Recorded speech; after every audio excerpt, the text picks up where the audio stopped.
মানুষ যখন জুলুমের শিকার হয় তখন সে বোঝে জুলুমটা অনেক খারাপ, জুলুমের বিরুদ্ধে আল্লাহর কাছে বিচারও দায়ের করে। কিন্তু নিজেই যখন আবার জুলুম থেকে মুক্তি পেয়ে যায়, কখনো কখনো দেখা যায় নিজেই উল্টো জালেমের ভূমিকায় অবতীর্ণ হয়ে থাকে। এটা শুধুমাত্র এক দুই ক্ষেত্রে না, খেয়াল করলে দেখা যাবে জুলুম এখন দুনিয়ার সব জায়গায় চলে। পরিবারের একজনও আরেকজনের উপর জুলুম করে, কখনো বাবা জুলুম করে সন্তানদের উপর, কখনো সন্তান জুলুম করে বাবার উপর, কখনো স্বামী জুলুম করে স্ত্রীর উপর, কখনো স্ত্রী জুলুম করে স্বামীর উপর, কখনো ভাই জুলুম করে তার আরেক ভাইয়ের উপর বা বোনের উপর, কখনো তারা সুযোগ পেলে জুলুম করে তার উপর, কখনো সরকার জুলুম করে জনগণের উপর, কখনো জনগণ উল্টা জুলুম করে সরকারের উপর, কখনো প্রশাসন জুলুম করে সাধারণ মানুষের উপর, কখনো সাধারণ মানুষ চান্স পেলে জুলুম করে উল্টা প্রশাসনের উপর। এভাবে খেয়াল করলে দেখবেন জুলুমের চেইন কেমন যেন চলতেই থাকে। যখন যে সুযোগ পায় আরেকজনকে ঠকানো, আরেকজনের হক নষ্ট করা, আরেকজনের জানমাল ইজ্জতের ক্ষতি করা, এটাকে খুব সাধারণ একটা বিষয় মনে করে। অথচ আল্লাহ রসুল সাল্লাল্লাহু আলাইহি ওয়াসাল্লাম তার বিখ্যাত সাহাবী মুআয বিন জাবাল রাদিয়াল্লাহু আনহুকে যখন ইয়ামান দেশের গভর্নর বানিয়ে পাঠাচ্ছিলেন, বিদায়ের সময় আল্লাহ রসুল তাকে কয়েকটা কথা বলেছিলেন। এর মধ্যে প্রথম কথা ছিল বড় হার্ট টাচিং, যে হে মুআয, মনে হয় তোমার সাথে আমার আর দেখা হবে না, আগামীতে তুমি যখন আসবা মনে হয় আমাকে আর পাবা না, আমার কবরের পাশ দিয়ে তোমাকে অতিক্রম করতে হবে। ওই শেষবারের মতো যে নসিহাতগুলো আল্লাহ রসুল করেছিলেন, এর মধ্যে অন্যতম নসিহাত ছিল ইত্তাকি দাওয়াতাল মাজলুম ফাইন্নাহু লাইসা বাইনাহা ওয়া বাইনাল্লাহি হিজাব। হে মুআয, তোমাকে বিশেষভাবে বলছি, আরে তুমি সাহাবী, তাতে কি? মাজলুমের বদদোয়াকে ভয় করে চলবা, কারণ মাজলুমের বদদোয়া আর আল্লাহর মধ্যে কোনো আড়াল বা পর্দা থাকে না। তাহলে একজন সাহাবী দুনিয়াতে বসে যিনি রাদিয়াল্লাহু আনহু ঘোষণা শুনেছেন, দুনিয়াতে বসে যিনি উম্মার সর্বশ্রেষ্ঠ প্রজন্ম হওয়ার সৌভাগ্য অর্জন করেছেন, তাকেও নবী সতর্ক করে দিচ্ছেন, আরে তুমি যত বড় সাহাবী হও, যেন তেন সাহাবী না। আ'লামুহুম বিল হালাল ওয়াল হারাম মুআয ইবনে জাবাল। নবী বলেছেন, হালাল এবং হারামের ব্যাপারে সবচাইতে বড় আলেম যে, তার নাম হলো মুআয বিন জাবাল। তার মানে যেন তেন সাহাবী না, বিশাল বড় মাপের আলেম, তাকেও নবী বলে দিচ্ছেন এত বড় আলেম, এত বড় সাহাবী, এত বড় হুজুর, এত বড় বুজুর্গ, তাতে কি? মাজলুম যদি তোমার ব্যাপারেও বদদোয়া দেয়, ওই মাজলুমের বদদোয়া দিতে দেরি আল্লাহ রাব্বুল আলামিন পর্যন্ত পৌঁছতে দেরি হয় না। এমনকি সুনানের গ্রন্থগুলোতে হাসান সনদে বর্ণিত আছে, আল্লাহ রাসূল সাল্লাল্লাহু আলাইহি ওয়াসাল্লাম বলেন, দাওয়াতুল মাজলুম তুহমালু আলাল গামাম ওয়া তুফতাহু লাহা আবওয়াবুস সামাওয়াত ওয়া ইয়াকুলু রাব্বু জাল্লা ওয়া আলা ওয়া ইজ্জাতি লা আনসুরান্নাকা ওয়ালাউ বা'দা হিন। মাজলুম যখন বদদোয়া দেয়, সঙ্গে সঙ্গে সেটাকে মেঘের উপরে নিয়ে যাওয়া হয়। মানে মেঘের নিচে আটকে থাকে এরকম না, অনেকের দোয়া আটকে থাকে। হারাম যারা ইনকাম করে, হারাম খায়, তাদের দোয়া আটকে থাকে। যারা দোয়ার আদব রক্ষা করে না, দুরূদ পড়ে না, তাদের দোয়া আটকে থাকে। কিন্তু মাজলুমের দোয়ার ব্যাপারে বলা হচ্ছে, মাজলুমের দোয়া সঙ্গে সঙ্গে মেঘের উপরে বহন করা হয় এবং তার জন্য সবগুলো আসমানে দরজা খুলে দেওয়া হয়। এবং রব্বুল আলামিন নিজে বলতে থাকেন, আমার ইজ্জতের কসম, আল্লাহ বলেন, ওয়া ইজ্জতি, আমার ইজ্জতের কসম, লা আনসুরান্নাকা ওয়ালাউ বা'দা হিন, এই মাজলুম আমি তোকে সাহায্য করবই করব, যদিও সেটা কিছুদিন পরে হয়। মানে মাজলুমের বদদোয়া কবুল হয়ে যাবে, কিন্তু ফলাফলটা হয়তো 1 বছর, 2 বছর, 5 বছর, 10 বছর, 50 বছর পরেও প্রকাশিত হতে পারে।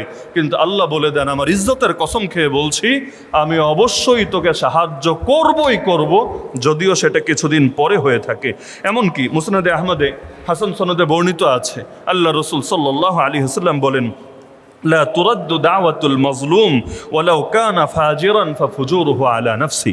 মাজলুমের বদদোয়া ফিরিয়ে দেওয়া হয় না, যদিও সে পাপাচারী, পাপিষ্ঠ হয়ে থাকে। তার পাপাচারের পাপ তার নিজের উপরে, কিন্তু তার বদদোয়া কবুল হয়ে যায় আল্লাহর কাছে। তার মানে কেউ যদি চোরও হয়, কেউ যদি ডাকাতও হয়, কেউ যদি বেশ্যাও হয়, কেউ যদি মদখোরও হয়, সে নিজে পাপে, অথবা তার দ্বারাও হয়তো আরেকজন বিভিন্নভাবে জুলুমের শিকার হচ্ছে। কিন্তু আপনি যদি ওই ব্যক্তির উপরেও জুলুম করেন, তার যতটুকু প্রাপ্য এর চাইতে বেশি যদি আপনি তাকে দেন, তাহলে ওই মাজলুমের বদদোয়াও আল্লাহ ঠিকই কবুল করবেন, তার পাপের শাস্তি আল্লাহ তাকে দিবেন, কিন্তু জুলুমের কারণে আপনি ঠিকই আল্লাহর কাছে আক্রান্ত হবেন। এজন্য আরবিতে সুন্দর একটা কবিতা আছে, লা তাজলিমান্না ইযা মা কুনতা মুক্তাদিরা ফায-যুলমু তারজিউ উকবাহু ইলা আন-নাদামি তানামু আইনাকা ওয়াল মাজলুমু মুনতাবিহুন ইয়াদউ আলাইকা ওয়া আইনুল্লাহি লাম তানামি। আরে ক্ষমতা পেয়ে গেলে জুলুম শুরু করে দিও না, কারণ জুলুমের পরিণতি হলো লজ্জা, অনুশোচনা এবং আফসোস। তোমার চোখ ঘুমাতে পারে, কিন্তু মাজলুম যখন রাতের বেলা জেগে জেগে আল্লাহর কাছে ফরিয়াদ জানায়, তার বদদোয়াগুলো যখন আল্লাহর কাছে সে উপস্থাপন করে, আল্লাহ কিন্তু এক মুহূর্তের জন্য ঘুমায় না, আল্লাহ কখনো ক্লান্তির ভেতরেও থাকে না। যার কারণে মাজলুম যখন আল্লাহর সামনে দুটো হাত তুলে বদদোয়া দিতে থাকে, আল্লাহ রাব্বুল আলামিন তাকে কখনোই নিরাশ করেন না। এজন্য ইতিহাস সাক্ষী, কত বড় বড় রাজা বাদশার গদি পর্যন্ত উল্টে গিয়েছে মাজলুমের সাধারণ বদদোয়ার কারণে। এমন মাজলুম যাকে হয়তো কেউ চেনেই না, যে কোনো সেলিব্রিটি না, যে কোনো পাবলিক ফিগার না, সমাজে যার বিশেষ কোনো স্ট্যাটাস নাই, কিন্তু এমন বহুত মাজলুম ও বহুত রাজা বাদশার গদি উল্টে দিয়েছে, ইতিহাসে আজও সংরক্ষিত আছে। এক বাদশা ছিলেন খালিদ ইবনু আবদুল্লাহ আল বারমাকি। একবার তিনি এবং তার সন্তান উভয় বন্দি জেলখানার ভেতরে। সন্তান তাকে আফসোস করে বলছে, বাবা, লাকাদ কুন্না বা'দাল ইজ্জি ওয়াল মুলকি সিরনা ফিল কাইদি ওয়াল হাবসি। একসময় আমরা ছিলাম রাজা, আমরা ছিলাম প্রতাপশালী, আমরা ছিলাম প্রচণ্ড সম্মানের অধিকারী, আজকে আমরা জেলখানায়, আজকে আমরা খাঁচার ভেতরে। এর কারণটা কি? সন্তান তার বাবাকে, খালিদ বিন আবদুল্লাহ বারমাকিকে জিজ্ঞেস করছে, কারণটা কি? এক সময় এত প্রভাবশালী বাদশাহ, আজকে এভাবে অসহায় জেলের ভেতরে কেন? তখন খালিদ বিন আবদুল্লাহ বারমাকি তিনি জবাব দিলেন, শোনো ইয়া বুনাইয়া, হে আমার পুত্র, দাওয়াতুল মাজলুমি সারাত বিলাইলিন গাফালনা আনহা আল্লাহু লাম ইয়াগফাল আনহা। রাতের বেলা না জানি কোন মাজলুমের বদদোয়া আল্লাহর দরবারে পৌঁছে গিয়েছে, যেটার ব্যাপারে আমরা পুরোই গাফেল ছিলাম, কিন্তু আল্লাহ গাফেল হন নাই তার মাজলুম বান্দার বদদোয়ার ব্যাপারে। যার কারণে জানি না কবে কার উপর জুলুম হয়েছে, এবং তার বদদোয়ার কারণে আজকে এই শেষ জীবনে এসে আমাদেরকেও জেলের ভাত খেতে হচ্ছে। আল্লাহই ভালো জানেন ঠিক কার বদদোয়ার কারণে এই পরিণতি হয়েছে। এমনকি প্রখ্যাত একজন বুজুর্গ ছিলেন, অনেকে হয়তো নামও শুনেছেন, মালিক বিন দিনার রহমতুল্লাহ আলাইহি। তিনি নিজের ঘটনা বর্ণনা করেন যে কিছুদিন তিনি প্রচণ্ড জ্বরে আক্রান্ত ছিলেন। এরপর জ্বর যখন কিছুটা কমলো, একদিন কোনো একটা প্রয়োজনে রাস্তায় বের হলেন, তো পেছনে পুলিশের বাহিনী এসে হাজির। রাস্তাঘাটে টহল পুলিশ থাকে, পুলিশের বাহিনী হাজির, সঙ্গে আরো কিছু মানুষ আছে। তো পেছন থেকে পুলিশরা বারবার তাকে তাড়া দিচ্ছে, এই বুড়া তাড়াতাড়ি যা, তাড়াতাড়ি যা। মানে ওদের তাড়া আছে, এখন ওদের তাড়া আছে। উনি তো অসুস্থ, কয়দিন আগে মাত্র অনেক জ্বর গিয়েছে, এখনো হালকা হালকা জ্বর আছে, তো তিনি ওদের সাথে তাল মিলিয়ে চলতে পারছেন না। এক পর্যায়ে তিনি রাস্তার সাইডে সরে আসলেন, যে বাবা তোমরা যাও, আমি এখানে আপাতত সাইডে দাঁড়ালাম। তো যাওয়ার সময় একটা পুলিশ সদস্য, ক্ষমতা হাতে পেলে অনেক সময় তো মানুষের পা মাটিতে পড়ে না, আইনের পোশাক পরেও বেআইনি কাজ করতে অনেকের বিবেকেও বাঁধে না। এক পুলিশ সদস্য হাতে ছিল একটা চাবুক, ওই যুগে তো চাবুক ব্যবহার হতো, এখন লাঠি ব্যবহার হয়। চাবুক দিয়ে পরাপর কয়েকটা বাড়ি মেরে বসলো এই প্রখ্যাত বুজুর্গ মালিক বিন দিনার রহমতুল্লাহ আলাইহির গায়ে। পুলিশ তো আর চেনে না কে মালিক বিন দিনার আর কে কি, ভেবেছে সাধারণ একটা মোল্লা, সাধারণ একটা হুজুর, জাস্ট কয়েকটা চাবুকের বাড়ি দিয়ে দিয়েছে। মালিক বিন দিনার রহমতুল্লাহ আলাইহি বলেন, এতদিন জ্বরে থেকেও আমি এত কষ্ট পাই নাই, আর চাবুকের আঘাতগুলো আমাকে যতটা কষ্ট দিয়েছে, কিছু কষ্ট শরীরে, কিছু কষ্ট মনে। অপমান যখন মানুষ হয় তখন সব কষ্ট শরীরে লাগে না, বরঞ্চ মনের উপর এটা আরো বেশি প্রবল হয়ে থাকে। তিনি বলেন, ওই সময় আল্লাহ রাব্বুল আলামিনের উদ্দেশ্যে আমার মুখ থেকে অটো বদদোয়া বাক্য বের হয়ে গেল। আমি ইচ্ছা করে বলি নাই, আমি জাস্ট মুখ থেকে কিভাবে যেন বলে বসলাম, কাতা আল্লাহু ইয়াদাকা, তুই যেই হাত দিয়ে আমার গায়ে আঘাত করলি, হে বেয়াদব, আল্লাহ তোর সেই হাতটা কেটে দেখ, আল্লাহ তোর সেই হাতটাই কেটে দেখ। তিনি বলেন, আমি অজান্তে মুখ থেকে এটা বের হয়েছিল, অসুস্থ মানুষ ইচ্ছা করে বলেছে, বিষয়টা এরকম না। তো ওই দিন আমি ফিরে আসলাম। পরবর্তী দিন আমি আমার একটা ব্যক্তিগত প্রয়োজনে, পোল ছিল এলাকায় একটা, সেই পোলের নিকটে গেলাম। তিনি বলেন, গিয়ে অবাক হয়ে লক্ষ্য করলাম, একদিন আগে যাকে আমি বদদোয়া দিয়েছিলাম, কাতা আল্লাহ হইয়া দেখা, আল্লাহ তোমার হাত কেটে দিক, আমি দেখলাম কিভাবে যেন বাস্তবেই তার হাতটা কাটা, আর সেই হাতটা গলার সঙ্গে রশি দিয়ে কোনো রকম করে বাঁধা। আমি তখন বুঝলাম, ওই যে মাজলুমান হালতের শিকার হয়ে আল্লাহর কাছে বদদোয়া করেছি, আমি তো দুর্বল, কোনো প্রতিশোধ নিতে পারি নাই, কিন্তু আল্লাহ ঠিকই আমার পক্ষ থেকে প্রতিশোধ নিয়ে নিয়েছেন। এজন্য বুজুর্গরা অনেক সময় এই ব্যাপারে সতর্ক থাকতেন যে প্রতিশোধ নিজে নিলে হালকা হবে, কিন্তু আল্লাহ রাব্বুল আলামিন নিলে প্রতিশোধটা তো বড় ভয়ঙ্কর হয়ে থাকে। এক বুজুর্গের ঘটনা আছে, একজন তাকে একটা খারাপ কথা বলল, তিনি নিজেই তাকে আঘাত করে বসলেন। তো মুরিদরা অবাক, কত মানুষে কত কথা বলতেই পারে, আর হুজুর হলে প্রসিদ্ধ হলে কত কথা শোনাই লাগে, কিন্তু এভাবে সঙ্গে সঙ্গে তিনি প্রতিক্রিয়া জানালেন, নিজে গায়ে হাত তুললেন, জিনিসটা কেমন হয়ে গেল। তো তিনি বুঝলেন যে মুরিদরা এটা ভালো নজরে নেয় নাই। তো তিনি এটা মনের মধ্যে রাখলেন। পরবর্তীতে আরও একদিন আরেকটা লোক তার সাথে খারাপ ব্যবহার করলো, তিনি এবার নিজে কিছুই বললেন না, কোনো ধরনের প্রতিক্রিয়াও জানালেন না। কিছুক্ষণ পর দেখা গেল হঠাৎ গায়েবীভাবেই সে আযাবে আক্রান্ত হয়ে গিয়েছে। এবার তিনি মুরিদদেরকে বললেন, বুঝলা কেন প্রথম লোকটার গায়ে নিজে হাত তুলেছিলাম? এজন্যই তুলেছিলাম যাতে প্রতিশোধটা আমি নিয়ে নেই, আমি নিলে সেটা হালকা হবে, কিন্তু প্রতিশোধ যদি আল্লাহ নেন, আল্লাহ সেই প্রতিশোধ তো বড় ভয়ঙ্কর হয়ে থাকে। এজন্য হাদিসে কুদসির মধ্যে আছে, সনদ সহিহ, আল্লাহ নিজে বলেন, মান আদা লি ওয়ালিয়ান ফাকাদ আযানতুহু বিল হারব, যে আমার কোনো বন্ধুর সঙ্গে জাস্ট দুশমনি রাখবে, গায়ে হাত তোলা লাগবে না, গালি দেওয়া লাগবে না, যে আমার কোনো বন্ধুর সঙ্গে দুশমনি রাখবে, আমি আল্লাহ নিজে যুদ্ধের ঘোষণা দিয়ে দিলাম তার বিরুদ্ধে। আপনি বলবেন আল্লাহর বন্ধু তো বড় বড় পীর সাহেবরা, বড় বড় দরবেশরা, বড় বড় হুজুররা। না রে ভাই, কোরআন বলছে আল্লাহর বন্ধু যাদের ভেতরে দুইটা গুণ আছে তারা সবাই। এক নম্বর গুণ যাদের ঈমান আছে, ঈমান আপনাদের নাই? আছে আলহামদুলিল্লাহ। দুই নম্বর গুণ আল্লাহর ভয় আছে। আল্লাহর ভয়ের স্তরে শেষ নাই, কিন্তু সর্বনিম্ন স্তরটা হলো আপনাদের ভেতরে আছে। সর্বনিম্ন স্তর হলো আল্লাহকে ভয় করে মূর্তি পূজা তো করেন না, আল্লাহকে ভয় করে শিরিক তো করেন না, আল্লাহকে ভয় করে কুফুর তো করেন না। তো কবিরা গুনাহ যদি নাও ছাড়েন, সগীরা গুনাহ যদি নাও ছাড়েন, অন্তত কুফুর শিরিক তো ছেড়েছেন, তাহলে ন্যূনতম আল্লাহর ভয় আপনার ভেতরে অবশ্যই আছে। তাহলে যাদের ভেতরে ঈমান, যাদের ভেতরে তাকওয়া, তারা সকলে আল্লাহর বন্ধু। হ্যাঁ, আমাদেরও 10টা বন্ধু থাকলে সবাই একরকম না, কেউ ক্লোজ ফ্রেন্ড, বেশি কাছের বন্ধু, কেউ সাধারণ বন্ধু। একইভাবে আল্লাহ সব বন্ধুও সমান না। আবু বকর রাদিয়াল্লাহু আনহু আল্লাহর বন্ধু, আপনি ঈমানদারও আল্লাহর বন্ধু। মুহাম্মদুর রাসূলুল্লাহ সাল্লাল্লাহু আলাইহি ওয়াসাল্লাম আল্লাহর বন্ধু, আর আপনি পাপী উম্মত, আপনিও আল্লাহর বন্ধু। কিন্তু দুই বন্ধুত্ব এক হবে না, কিন্তু এক হোক আর আলাদা হোক। আল্লাহ তো আর ভাগাভাগি করেন নাই। আল্লাহ বলেছেন, আমার কোনো বন্ধুর সঙ্গে যারা দুশমনি করবে, আমি আল্লাহ নিজে যুদ্ধের ঘোষণা দিয়ে দিলাম তাদের বিপক্ষে। সুতরাং আল্লাহর কোনো খাঁটি বান্দা, কোনো ঈমানদার বান্দার উপর জুলুম করার আগে হাজারবার ভাববেন, ও নিজে প্রতিশোধ নিলে সেটা তো আর কতটুকুই নিবে, কিন্তু প্রতিশোধ যদি আল্লাহর উপর ছেড়ে দেয়, প্রতিশোধ কিন্তু বড় ভয়ঙ্কর হবে। এজন্য আমরা দেখেছি দীর্ঘ 1 বছর জেলখানার ভেতরে আলেমরা মাজলুম হয়ে যে বদদোয়াগুলো দিয়েছে, একটা বদদোয়া বিফলে যায়নি আলহামদুলিল্লাহ। এই বুড়া বুড়া আলেমরা কেউ কেউ আমাদের বাপের বয়সে শেষ রাতে উঠে 2 হাত তুলে তাহাজ্জুদ পড়ে আল্লাহকে যখন আয় আল্লাহ বলে বিচার দিয়েছে, পৃথিবীর কারো কর্ণকুহরে সেটা পৌঁছুক বা না পৌঁছুক, রব্বে কারীমের আরশে আজিমে ঠিকই পৌঁছেছে। যার কারণে এত বড় প্রবল প্রতাপশালী সরকারকেও দিনে দুপুরে দেশ ছেড়ে ল্যাজ গুটিয়ে পালাতে হয়েছে। এজন্য মাজলুমের বদদোয়াকে যেন তেন বিষয় ভাববেন না। আজকে আপনি যেভাবে ক্ষমতা পেয়েছেন, বেশ সেভাবেই আরেকজনের উপর জুলুম শুরু করে দিলেন। মনে রাখবেন, মাজলুম যদি নিজে আপনার গায়ে হাত তুলে প্রতিশোধটা হালকা হবে, কিন্তু বিচার যদি জায়গার মতো দিয়ে দেয়, পৃথিবীর কেউ নাই সেই আল্লাহর প্রতিশোধ, সেই আল্লাহর শাস্তি কোনোভাবেই সে উপেক্ষা করতে পারে। যার কারণে ইতিহাসে এরকম বহুত ঘটনা বর্ণিত আছে। এক লোক আলী রাদিয়াল্লাহু তাআলা আনহুকে গালি দিতে শুরু করলো। যার সামনে গালি দিচ্ছে তিনি একজন বিখ্যাত সাহাবী, সাদ বিন আবি ওয়াক্কাস রাদিয়াল্লাহু আনহু, জান্নাতের সুসংবাদপ্রাপ্ত সাহাবী।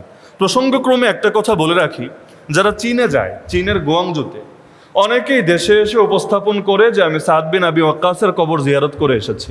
ভুল তথ্য, সম্পূর্ণ ভুল তথ্য। সাদ বিন আবি ওয়াক্কাস রাদিয়াল্লাহু আনহু হলেন জান্নাতের সুসংবাদপ্রাপ্ত 10 জন সাহাবীর একজন সাহাবী। তিনি কোনোদিন চীনে যান নাই, চীনে তার কবরও নেই। তাহলে বলবেন চীনে গুয়াংজুতে যে অনেকে একটা মসজিদে যায় অথবা একটা মাজার জিয়ারত করে, সেটা কি? ওইখানে আরবিতে লেখা আছে, ওদের ভাষায়ও লেখা আছে মসজিদ আবি ওয়াক্কাস, শব্দ লেখা আছে মসজিদ আবি ওয়াক্কাস, মানে আবু ওয়াক্কাস রাদিয়াল্লাহু আনহুর মসজিদ। তা আবু ওয়াক্কাস ভিন্ন ব্যক্তি আর সাদ বিন আবু ওয়াক্কাস ভিন্ন ব্যক্তি। শুধু আবু ওয়াক্কাস নাম দেখেই লাফানোর সুযোগ নাই, বরঞ্চ দুইজন সম্পূর্ণ আলাদা ব্যক্তি। তাহলে এখন আবু ওয়াক্কাস নামে কোনো সাহাবী চীনে এসেছিলেন কিনা সেটা আলাদা ঐতিহাসিক বিতর্কের বিষয়, কিন্তু আবু ওয়াক্কাস আলাদা, সাদ বিন আবু ওয়াক্কাস আলাদা। যার কারণে কখনোই দাবি করার সুযোগ নাই তিনি চীনে এসেছেন এবং চীনে তার কবর হয়েছে, বরঞ্চ তার কবর কোথায় হয়েছে এগুলো আজও ইতিহাসে সংরক্ষিত আছে। তো সাদ বিন আবি ওয়াক্কাস রাদিয়াল্লাহু আনহুর সামনে এক লোক, বিখ্যাত সাহাবী শেরে খোদা আলী ইবনে আবি তালেব রাদিয়াল্লাহু আনহুকে গালিগালাজ শুরু করে দিল। তিনি না করলেন, কোনোভাবে থামছে না। অবশেষে সাদ রাদিয়াল্লাহু আনহু বললেন, আদউল্লাহ আলাইহি, তুমি যদি না থামো আমি আল্লাহর কাছে বিচার দিব, আল্লাহর কাছে বদদোয়া করব। সে বলল যা মনে চায় তা করো। সঙ্গে সঙ্গে সাদ বিন আবি ওয়াক্কাস রাদিয়াল্লাহু আনহু আল্লাহর সঙ্গে বদদোয়া করলেন, আল্লাহর কাছে বদদোয়া করলেন। বদদোয়ার ফল এমনভাবে প্রকাশিত হলো, ওই লোক এখনো যাই নাই তার কাছ থেকে, এর মধ্যে হঠাৎ একটা পাগলা উট পাগল হলে এটা বড় ভয়ঙ্কর হয়ে থাকে, একটা পাগল উট ক্ষিপ্র গতিতে এসে একদম পায়ের তলায় পিষে ফেলে সেই লোকটাকে জায়গায় মেরে ফেললো। বদদোয়ার ফলাফল প্রকাশ পেতে দেরি হলো না, চোখের সামনে পৃথিবী থেকে বিদায় নিল। আর সাহাবীরা গালি দিতে দিতে যেহেতু মরলো, ওর পরিণতি কি হবে এটা আল্লাহ রাব্বুল আলামিন ভালো জানেন, কারণ সাহাবীদের গালি দেওয়া এটা ঈমান ধ্বংসের জন্য যথেষ্ট। একইভাবে ইমাম আবু নাঈম রাহমাতুল্লাহি আলাইহি তার হিলিয়াতুল আউলিয়া প্রসিদ্ধ গ্রন্থের মধ্যে লেখেন, সুলাইমান আত-তাইমি নামে একজন বড় বুজুর্গ ছিলেন, একদিকে হাফেজে কোরআন আর একদিকে বড় ইবাদতকারী বুজুর্গ। এক লোকের সঙ্গে তার একটা মনোমালিন্য হলো, যে কোনো কারণে একটা ভুল বোঝাবুঝি হলো। তাই সেই লোক এসে তার গায়ে হাত তুললো এবং তার পেটের মধ্যে খুব জোরে আঘাত করলো।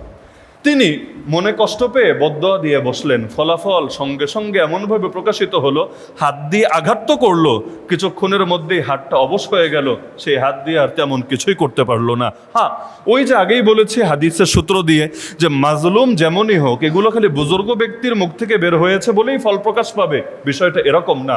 বরঞ্চ আল্লাহ রাসূলই জানিয়েছেন, মাজলুম যদি পাপীও হয়, পাপী ব্যক্তি জীবনে সে পাপী হতে পারে, কিন্তু সে যদি মাজলুম হয় তার বদদোয়া আল্লাহ ফিরায় না। এমনকি মনে রাখবেন, কাফেরের উপরেও জুলুম করা ইসলাম অ্যালাউ করে না। কেউ যদি কাফের হয়, বেঈমান হয়, ওই কাফের বেঈমানের উপরেও জুলুম করা ইসলাম অ্যালাউ করে না। হ্যাঁ, সে যদি কোনো অপরাধ করে শাস্তি পাবে, শাস্তি ইসলাম যতটুকু বলে দিয়েছে ব্যাস এতটুকু, এর চাইতে বেশি কিছুতেই তার উপর প্রয়োগ করা যাবে না। ওসমান রাদিয়াল্লাহু আনহু তৃতীয় খলিফা, তিনি যখন গৃহবন্দী, একদল নামধারী মুসলমান, আব্দুল্লাহ বিন সাবা, সেই ফিতনার ব্যাপারে অনেকে ইতিহাস যারা পড়েছেন জানেন, যখন তার ঘরকে ঘেরাও করে রাখলো চতুর্দিক থেকে, তো কিছু লোক যারা ছিল ওসমান রাদিয়াল্লাহু আনহু চরম বিরোধী, তারা দেয়াল টপকে একভাবে ঘরের ভেতর ঢুকে গেল। তো দুইটা লোক ঢুকলো, ঘরে ঢুকে তারা দেখলো ওসমান রাদিয়াল্লাহু আনহু অসুস্থ হয়ে তিনি শুয়ে আছেন, তার স্ত্রীর কোলের উপর তার মাথাটা রাখা। তো এখন তারা ভেতরে গিয়ে তার স্ত্রীকে সম্বোধন করে বলল যে তার চেহারা ইকশিফি ওয়াজহা, তার চেহারাটা খুলেন, মানে চেহারার উপর চাদর বা কোনো কিছু দিয়ে চেহারাটা আড়াল করা, যে চেহারাটা খুলে দেন। তিনি অবাক হয়ে জিজ্ঞেস করলেন, কেন চেহারা খুলে দেব কেন, কি জন্য? এক লোক বলল যে আমি তার চেহারায় একটা চর মারবো, জোরে তার চেহারায় একটা চর মারবো, এজন্য তার চেহারাটা খুলে দেন। ওসমান রাদিয়াল্লাহু আনহু স্ত্রী, তিনি বড় কষ্ট পেলেন, তিনি সঙ্গে সঙ্গে বললেন, আমা তাযকুরু মা ক্বালা ফীহি রাসূলুল্লাহ সাল্লাল্লাহু আলাইহি ওয়াসাল্লাম, আরে আল্লাহর রাসূল এই ওসমানের ব্যাপারে কি কি বলে গিয়েছেন, তোমার কি এটা মনে নাই? তোমার কি একটাবার এটা স্মরণে আসে না? এরপর তিনি একটা একটা করে হাদিস বলতে লাগলেন।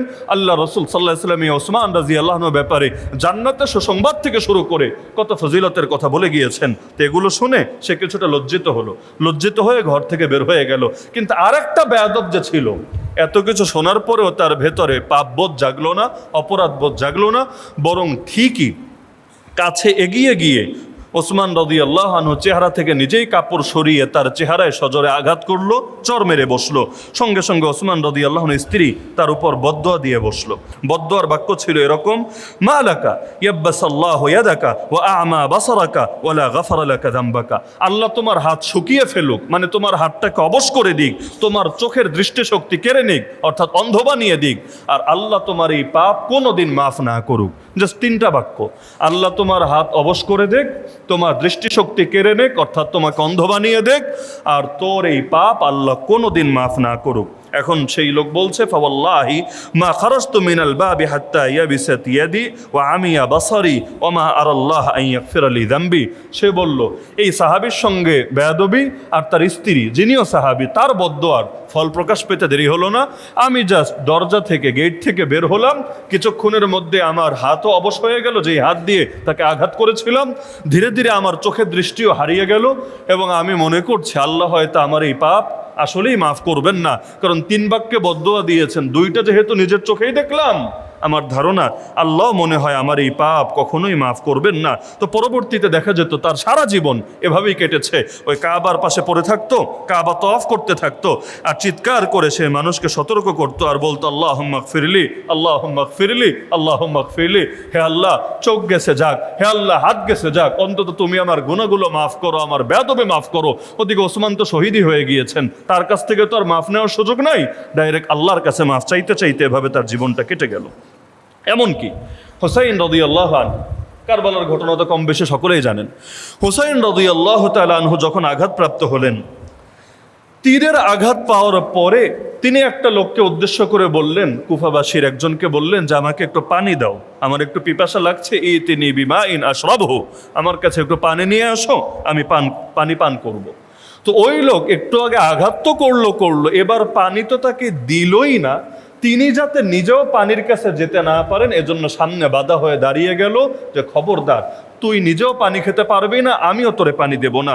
শেষ পর্যায়ে হুসাইন রাদিয়াল্লাহু তাআলা আনহু শেষ পর্যায়ে জাস্ট একটা বাক্যই বললেন, আল্লাহুম্মা আজমিহু, হে আল্লাহ, সে আমাকে পিপাসার কষ্ট দিল, তুমি তারেও পিপাসার তো বানিয়ে রেখো। জাস্ট আর কিছু না, হে আল্লাহ, সে আমাকে পিপাসার কষ্ট দিল, আমাকে একটু পানিও দিল না, নিজে দিল না, আমি গিয়ে খাবো এই সুযোগও দিল না, তুমিও তাকে পিপাসার্ত করে রেখো। পরবর্তী ফলাফল এমন প্রকাশিত হলো, যখন বাকি জীবন স্বাভাবিকই তার কাটলো মোটামুটি, কিন্তু যখন মৃত্যু শয্যায় শায়িত মুমূর্ষ অবস্থা, এখন তার পেটেও এমন ব্যথা উঠলো, আবার পিঠেও এমন যন্ত্রণা শুরু হলো, পেটের মধ্যে সে গরম অনুভব করতে লাগলো। এখন সে মানুষরে বলল যে আমার পেটের সামনে তোমরা বাতাস করতে থাকো পাখা দিয়ে, আর ঠান্ডা এনে রাখো, ওই বরফ বা আর যা কিছু আছে তোমরা ঠান্ডা এনে রাখো। আর এদিকে পিঠে তো তার যন্ত্রণা হচ্ছে, পিঠে সে বলছে যে আমাকে গরম সেক দেওয়ার ব্যবস্থা করো। তাহলে সামনের দিকে ঠান্ডা, পিঠের দিকে আবার গরম, আর এদিকে তার পিপাসা এমনভাবে বাড়তে লাগলো, সে বারবার পানি আর পানি আর পানি বলছে। তো মানুষ একবার পানি এনে দেয়, একবার দুধ এনে দেয়, একবার ছাতু এনে দেয়, ছাতু তো বুঝেন, ওইটাও দুধ দিয়ে বানানো। তো এই পর্যায়ে তাকে এমন মটকা মটকা ভরে ছাতু এনে দিতে লাগলো যে 5 জন সাধারণ ব্যক্তিও যদি এটা পান করে তাদের ক্ষুধা, তাদের তৃষ্ণা সব মিটে যাবে। কিন্তু এই বিশাল মটকা খাওয়ার পরে সে বলে আমার পিপাসা মিটছে না, আমারে আরো দাও, আরো দাও, আরো দাও। এক পর্যায়ে ইতিহাস সাক্ষী, এভাবে খেতে খেতে তার পেটই ফেটে গেল এবং ওই অবস্থায় সে দুনিয়া থেকে বিদায় নিল, মৃত্যুবরণ করলো। আল্লাহ রাব্বুল আলামিন এই জালেমকে তার প্রাপ্য বুঝিয়ে দিন। এজন্য জুলুমের বিষয়টা এত ভয়ঙ্কর। সেই মুসলিমে হাদিসে কুদসিতে বর্ণিত আছে 2577 নম্বর হাদিস, আল্লাহ নিজে বলেন, আল্লাহ রসুল আল্লাহ থেকে বর্ণনা করেন যে আল্লাহ নিজে বলেছেন, ইয়া ইবাদি, হে আমার বান্দারা, ইন্নী হারামতু যুলমা আলা নাফসি ওয়া জাআলতুহু বাইনাকুম মুহাররামান ফালা তাযালামু। ইয়া ইবাদি, হে আমার বান্দারা, আমি আমার নিজের উপরেই জুলুমকে হারাম করে দিয়েছি। আমি খালেক, আমি মালেক, আমি জীবনদাতা, মৃত্যুদাতা, এরপর আমি আল্লাহ আমার নিজের উপরেই জুলুমকে হারাম করে রেখেছি। আমি কোনোদিন কোনো বান্দার উপর জুলুম করব না। কোরআনেও আছে, ওমা রাব্বুকা বিযাল্লামিল লিল আবিদ, তোমার রব বান্দাদের উপর ন্যূনতম জুলুমও করবেন না। তো যেখানে আমি বান্দার উপর জুলুম করব না, সেখানে খবরদার নিজেরা নিজেদের উপর, একজন আর একজনের উপর জুলুম করতে যেও না। বরং যতদিন পৃথিবীতে থাকবা, কুনু ইবাদাল্লাহি ইখওয়ানা, আল্লাহর বান্দা ভাই ভাই হয়ে থাকো।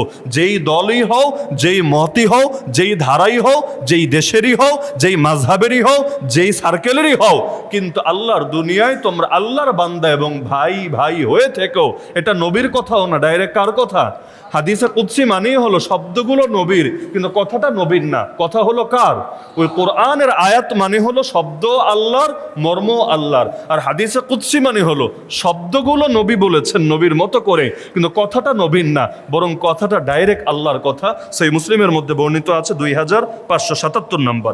এমনকি কোরআনে সূরা ইব্রাহিম আয়াত নম্বর 42 আল্লাহ নিজেই সতর্ক করেন, ওয়ালা তাহসাবান্নাল্লাহা গাফিলান আম্মা ইয়ামালুজ জালিমুন, জালেমরা যা কিছুই করে তোমরা ভেবো না আল্লাহ এগুলোর ব্যাপারে গাফেল রয়ে গেছেন, বরং ইন্নামা ইউআখিরুহুম লিয়াউমিন তাশখাসু ফীহিল আবসার, আল্লাহ তাদেরকে ঢিল দিচ্ছেন, তাদেরকে ছাড় দিচ্ছেন এমন এক দিনের জন্য যেদিন তাদের দৃষ্টিগুলো উল্টে যাবে, চোখটা উল্টে যাবে। সেই দিনের জন্য আল্লাহ তাদেরকে ঢিল দিয়ে দিয়ে মহা আযাবের দিকে তাদেরকে ঠেলে নিচ্ছেন। ওই দুনিয়ার মধ্যে অনেক সময় হয়, গোয়েন্দা সংস্থা দেখে যে এই দল বা এই লোকের মধ্যে বড় ঘাপলা আছে, তারপরেও প্রথম দিনে তার অ্যাটাক করে না, বরং ধীরে ধীরে ধীরে দীর্ঘদিন পর্যন্ত ফাইলগুলো বড় করতে থাকে। কেন? কারণ এখন যদি ধরে অপরাধটা হয়তো হালকা হবে, এমন এক টাইমে ধরবে যখন গোটা দেশ না গোটা বিশ্ব এটা নিয়ে গরম হয়ে যাবে। এজন্য মাঝে মাঝে দেখবেন বহুত বড় বড় ট্র্যাজেডি বাংলাদেশে এমন থাকে, খবর আরও 1 বছর আগেই জানে, 2 বছর আগেই জানে, কিন্তু না, প্রথমেই ধরে না। ওই ভাতটা ফুটতে দেয়, যখন মোটামুটি ফুটে যায় ওই সময়ে গিয়ে তারা পাতিলটা উল্টে দিয়ে থাকে। তো দুনিয়ার মধ্যেই যদি এমন হয়, আখেরাতের বিষয়টা কেমন হবে? আর দুনিয়ায় লজ্জিত হলেই কি, সম্মানিত হলেই কি? দুনিয়ায় লজ্জিত হলেই কি, সম্মানিত হলেই কি? কামব্যাক করার তো সুযোগ আছে, কিন্তু মহান আল্লাহর আদালতেই যদি লজ্জিত হতে হয়, আদম থেকে নিয়ে শুরু করে সমস্ত মাখলুক এবং সমস্ত মানুষের সামনে, এর চাইতে বড় আফসোসের বিষয় একজন বান্দার জন্য কি হতে পারে? সাহাবী আবু হুরায়রা রাদিয়াল্লাহু আনহু থেকে বর্ণিত, এটা সহিহ মুসলিমের হাদিস, হাদিস নম্বর 2582। আল্লাহ রাসূল সাল্লাল্লাহু আলাইহি ওয়াসাল্লাম বলেন, লা তুআদ্দান্নাল হুকুকু ইলা আহলিহা ইয়াওমাল কিয়ামা হাত্তা ইন্নাহু লা ইউকাদু লিশ-শাতিল জালহা মিনাশ শাতিল কারনা। কিয়ামতের দিন হক উসুল করে এই হকটা যার প্রাপ্য ছিল তাকে বুঝিয়ে দেওয়া হবে।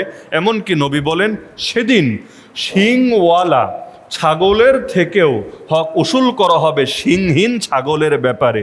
ছাগল নিরীহ প্রাণী, ওই ছাগলও, শিংওয়ালা ছাগল যদি শিংহীন ছাগলকে গুঁতো দিয়ে থাকে আর শিংয়ের অভাবে সে প্রতিশোধ নিতে না পারে, হাসরের ময়দানে আল্লাহ রাব্বুল আলামিন শিংহীন ছাগলকেও শিং দিয়ে দিবেন আর বলবেন, এবার তুই গুতা তোর মন মতো, এরপর তোর সাজা, তোর প্রাপ্য তুই নিজেই উসুল কর।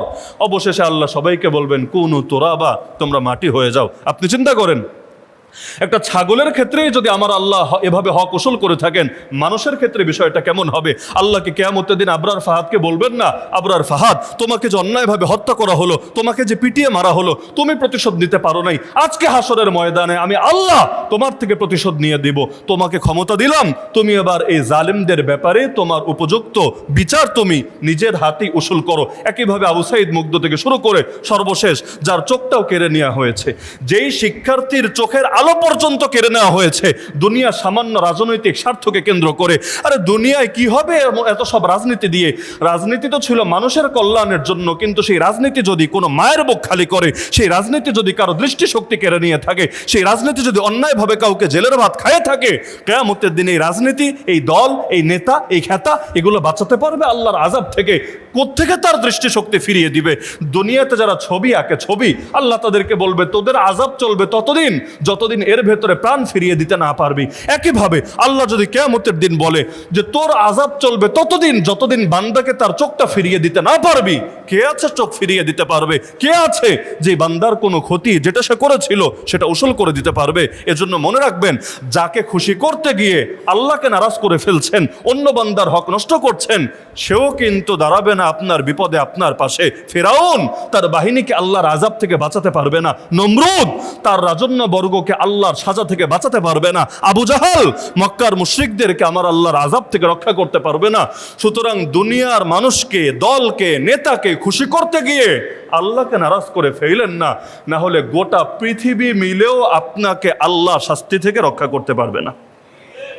এমনকি সহিহ মুসলিমের অন্য হাদিস 2578 নম্বর হাদিসে আছে, আল্লাহ রাসূল বলেন, ইত্তাকু যুলমা ফাইন্না যুলমা যুলুমাতুন ইয়াউমাল কিয়ামা। জুলুমকে ভয় করে চলবে উম্মত, কারণ জুলুম কিয়ামতের দিন ঘোর অন্ধকারের রূপ নিবে। বলবেন অন্ধকার হলেই কি আর আলো হলেই কি? আরে পুলসিরাত চলবেন কি দিয়ে?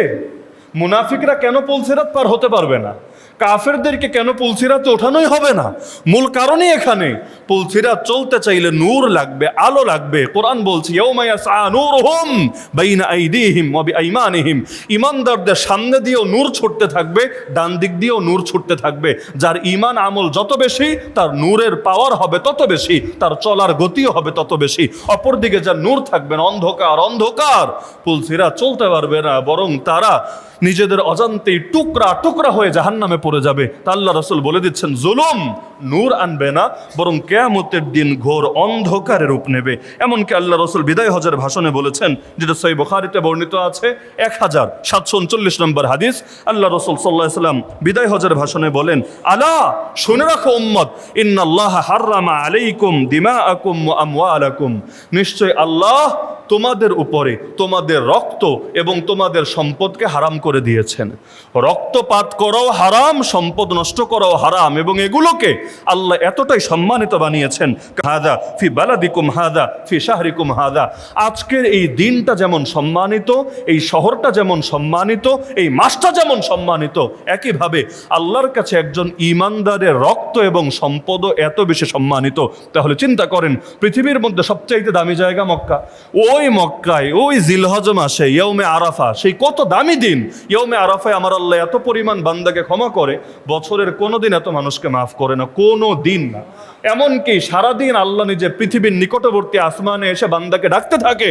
তাহলে আল্লাহ রসুল বলে, এই আরাফার দিন যেমন দামি, এই মক্কা শহর যেমন দামি, একইভাবে এই মাসটা যেমন দামি, একইভাবে এক একজন মুমিন, এক একজন ঈমানদারের রক্ত এবং সম্পদও এত বেশি দামি। অবশেষে আল্লাহকে বললেন, সবাইকে উদ্দেশ্য করে বলেন, আলা হাল বাল্লাগতু, তোমরা বলো আমি কি পৌঁছে দিয়েছি? আল্লাহ আমাকে যেটা পৌঁছাতে বলেছিলেন আমি কি পৌঁছে দিয়েছি? 3 বার প্রশ্ন করলেন। সবাই বলল আল্লাহুম্মা বালা, অবশ্যই অবশ্যই অবশ্যই আপনি পৌঁছে দিয়েছেন। এবার নবী আসমানের দিকে হাত তুলে বললেন, আল্লাহুম্মা ফাশহাদ, হে আল্লাহ আপনি সাক্ষী থাকেন, আপনি সাক্ষী থাকেন, আপনার বান্দারাও স্বীকারোক্তি দিয়েছে, আমি গোপন করি নাই, আমি তাদেরকে সব কিছু পৌঁছে দিয়েছি। অবশেষে বললেন বড় কঠিন বাক্য, লা তারজিউ বাদি কুফারা, আমার পরে মানে আমি দুনিয়া থেকে যাওয়ার পরে তোমরা কাফের হয়ে যেও না। মানে কি? নবী নিজেই ব্যাখ্যা দিচ্ছেন, ইয়াদরিবু বা'দুকুম রিকাব বা'দ, একজন আরেকজনের গর্দান নামায় দিবা, একজন আরেকজনের কল্লা কাটবা, এই কাজ করতে যেও না। তাহলে প্রথম বাক্য আর দ্বিতীয় বাক্য মিলান, আমার পরে কাফের হয়ে যেও না। কাফের বলতে কি বোঝায়? যে মূর্তি পূজা করবে, গায়রুল্লাহর সেজদা দিবে, এগুলোই তো। কিন্তু নবী ব্যাখ্যা দিচ্ছেন নিজেই যে এই কাফের মানে হলো একজন আরেকজনের গর্দান উড়াতে যেও না। তার মানে এক মুসলমান আর এক মুসলমানের উপর জুলুম করার পরিণতি এতটা ভয়ঙ্কর হতে পারে যে এগুলোকে তাকে বেঈমান বানিয়ে কাফের বানিয়ে পৃথিবী থেকে নিতে পারে। এমনও হতে পারে মরার সময় জবান দিয়ে কালেমাও বের হবে না। পৃথিবীতে এমন বহু বেয়াদব ছিল যারা অনেক আলেম ওলামার সাথে বেয়াদবি করেছে, বুজুর্গানে দ্বীনের সাথে বেয়াদবি করেছে, মরার সময় সবাই মিলে চেষ্টা করেও পারে নাই জবান থেকে কালেমা বের করতে। এজন্য আল্লাহ রাসূল সতর্ক করে দিচ্ছেন, আমার পরে কাফের হয়ে যেও না যে একজন আরেকজনের গর্দান উড়াবা। হ্যাঁ, এখন কেউ বলতে পারেন, যদি মাজলুমের বদ্দুয়া আল্লাহ নাই ফিরায় সঙ্গে সঙ্গে ধরে না কেন? আরে সঙ্গে সঙ্গেই যদি ধরে, এটা তো আর পরীক্ষার হল থাকবে না। দুনিয়া তো পরীক্ষার হল। কোরআন খোলেন, সূরা মুলক 2য় আয়াতটাই পাঠ করেন, ব্যাখ্যা পড়েন। আল্লাহ তো দুনিয়ায় আমাদেরকে পাঠিয়েছেন, জীবন এবং মৃত্যু সৃষ্টি করেছেন পরীক্ষা করার জন্য। আরে আমি যখন পরীক্ষা নেই, আমার ছাত্রকে যখন দেখি সে ভুল লিখছে, আমি তাকে থামিয়ে দেই না, খবরদার ভুল লিখতে পারবি না, সঠিক জবাব এটা, সঠিকটা অ্যান্সার কর। কোনো পরীক্ষক পরীক্ষার্থীকে এভাবে থামিয়ে দেয় না, সুযোগ দেয়, তাকে সময় দেয়, লেখ, ভুলটা লিখলেও লেখ, যখন ফল প্রকাশিত হবে তখন সব দেখা যাবে। একইভাবে সহিহ বুখারীতে আছে 4686 নম্বর হাদিস, সাহাবী আবু মুসা আশআরী রাদিয়াল্লাহু আনহু থেকে বর্ণিত, আল্লাহ রাসূল সাল্লাল্লাহু আলাইহি ওয়াসাল্লাম বলেন, ইন্নাল্লাহা লা ইউমলি লিয-যালিম, আল্লাহ এভাবে পৃথিবীর বুকে জালেমকে ছাড় দেয়, জালেমকে ঢিল দেয়, এটাই আল্লাহর নিজাম। এজন্য ফেরাউনের মতো জালেমরাও আল্লাহ একদিনেই ধরে নাই। নবী মুসার জন্মের আগেই তো জালেম, এরপর নবী মুসা আসলেন, 30 বছর সেখানে থাকলেন, এরপর 10 বছর গিয়ে শোয়েব আলাইহিস সালামের দেশে থাকলেন তার কন্যাকে বিয়ে করে, এরপর 40 বছরে তিনি নবুয়ত প্রাপ্ত হলেন। তখনও কিন্তু ফেরাউন তার জুলুম চালিয়ে যাচ্ছে। এমনকি কোনো দুর্বল ইতিহাসে পাওয়া যায় এই দীর্ঘ সময়ে ফেরাউনের জ্বর সর্দি কাশিও হয়নি। আল্লাহ কি পরিমাণ ছাড় এবং ঢিল তাকে দিয়েছে। আমি ছোটবেলায় চিন্তা করতাম, এই শয়তানগুলো মরে না কেন? ভালো মানুষ তাড়াতাড়ি মরে যায়, কিভাবে যেন খুব তাড়াতাড়ি পৃথিবী থেকে চলে যায়, কিন্তু শয়তানগুলোরে এত বদদোয়া দেয় পাবলিক, এত মরে না তো মরেই না, এই কই মাছের মতো যান। এগুলোর কাহিনীটা কি? পরবর্তীতে হাদিস পড়ার পর বুঝলাম, সুবহানাল্লাহ, এটা তো আমার আল্লাহরই নিজাম, আল্লাহ সিস্টেমই এটা। আল্লাহ জালেমকে এভাবে ঢিল দিয়ে রাখে, দিতে দিতে দিতে কোরআনে আল্লাহ স্পষ্ট জানিয়েছেন, যখন তারা সম্পূর্ণ নির্ভয় হয়ে যায়, আর মনে হয় কেউ ধরবে না, আর মনে হয় কেউ থামাবে না, এরকম লাগামহীন যখন হয়ে যায়, সেই সময়ে আমার আল্লাহ বড় কঠিনভাবে তাদেরকে পাকড়াও করেন। ফাতাহনা আলাইহিম আবওয়াবা কুল্লি শাই হাত্তা ইযা ফারিহু বিমা উতু আখাযনাহুম বাগতা ফাইযা হুম মুবলিসুন। আল্লাহ বলে, এভাবে যখন তারা একদম নির্ভয় হয়ে যায়, ওই সময় আমি আল্লাহ আচমকা হুট করে হঠাৎ করে তাদেরকে পাকড়াও করে বসি। আল্লাহর পাকড়াও কত হঠাৎ করে হয় দেখেন না, লাঞ্চ রেডি থাকলেও খাওয়ার টাইম থাকে না, দুপুরের খাবার খেতে ভাই কয় মিনিট লাগে, কিন্তু লাঞ্চ রেডি, খাওয়ার টাইমটা পর্যন্ত পায় না। ইতিহাসে এমন নজির একটা দুটো না, হাজার হাজার আছে যে আল্লাহ এমন হুট করে পাকড়াও করেছে, পাবলিক পর্যন্ত ভাবতে পারে নাই, গবেষকরা পর্যন্ত বুঝতে পারে নাই, বিজ্ঞানীদের পর্যন্ত, ফিলোসফি নিয়ে যারা গবেষণা করে সারাদিন রাত, ওদেরও মাথায় কল্পনায় আসে নাই এত হুট করে এত তাড়াতাড়ি হতে পারে।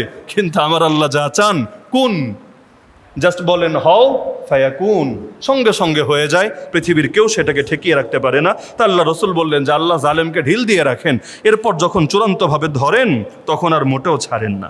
এমনকি জুলুম সেটা যেই লাইনে জুলুম হোক, অনেকে আছে না গ্রামাঞ্চলে আইল ঠেলা মানে বুঝেন, রাতের বেলা গিয়ে এমনভাবে আইলটারে ওদিকে নিয়ে রাখে, সামান্য কয়েক ইঞ্চি জায়গা, সে ভাবে বিশাল লাভবান হয়েছে, কিন্তু আসলে বিশাল লাভবান হয় নাই, কতটুকুই আর পেয়েছে, কিন্তু এর চাইতে বড়টা সে হারিয়েছে।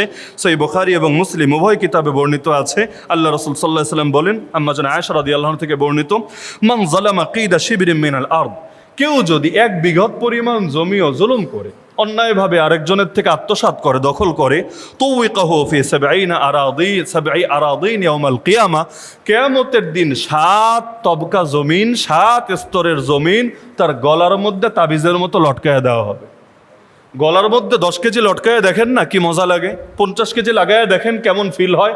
সেখানেই 7 তবকা জমিনের ওজন কত, আল্লাহ রাব্বুল আলামিন এটা লটকায় দিবেন গলার সাথে, তোর তো জমিন খাওয়ার বড় আগ্রহ, এবার খা জমিন, এবার এটার মজা ভোগ কর।